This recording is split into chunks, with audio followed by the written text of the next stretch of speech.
Arestado ang top 1 most wanted provincial level ng mga tauhan ng Aglipay Municipal Police Station.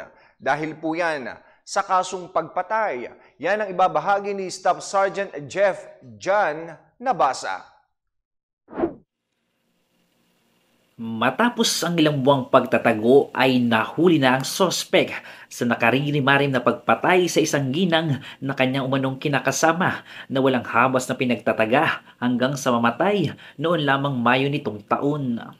Matapos makatanggap ng impormasyon ukol sa kinaroroonan ng sospek na tinaguri ang top 1 most wanted person provincial level ay agad nagsagawa ng operasyon ng pinagsanib na puwersa ang mga tauhan ng Aglipay Police Station sa pangunguna ni Police Major Rodel C. Herbacio ang Chief of Police kasama ang Quirino PIU, RIU2 at Mayawyaw MPS na pinangunahan ni Police Captain Percival Baquidan, Chief of Police sa Barangay Epeng, Mayawyaw, Ifugao noon lamang ika-1 ng Setyembre. Informasyon na nakuha natin na itong suspect ay nagtatago sa Barangay Epeng, Mayawyaw, Ifugao.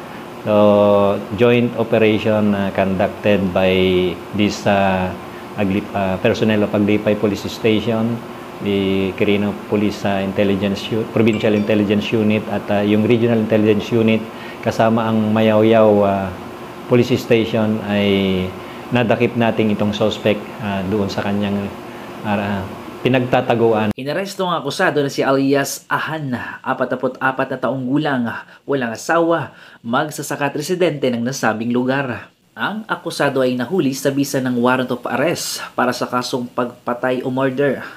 Revised Penal Code Article 248 na naitala sa Criminal Case Number 4440-2023 na may petsang July 20, 2023 na inisyu ni Honorable Remali Corbe Cardenas, Presiding Judge of Regional Trial Court, 2nd Judicial Region, Branch 32, Cabarugis, Quirino, na walang narekomendang piyansa.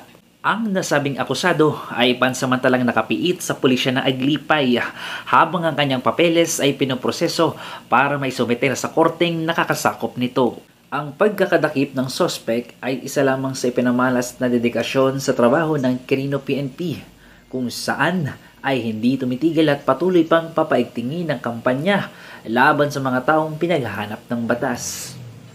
Mula rito sa lalawigan ng Quirino, nagbabalita ang inyong Police News Network correspondent, Police Staff Sergeant Jeff Jan Nabasa, alagad ng batas, tagataguyod ng Balitang Pulis. Maraming salamat.